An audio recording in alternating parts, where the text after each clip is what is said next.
In today's tech tip, I'll be showing you how to change the nearby share device name on your Pixel 8 or Pixel 8 Pro.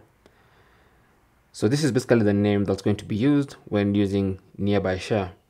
So what you want to do is go into settings. On the main settings page, go to connected devices, tap on that, and then tap on connection preferences.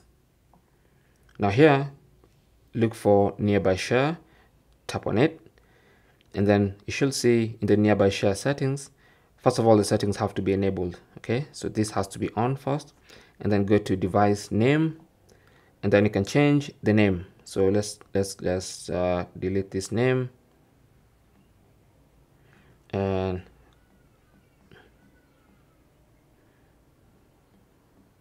call it that, the Web Pro Pixel, and then tap on rename.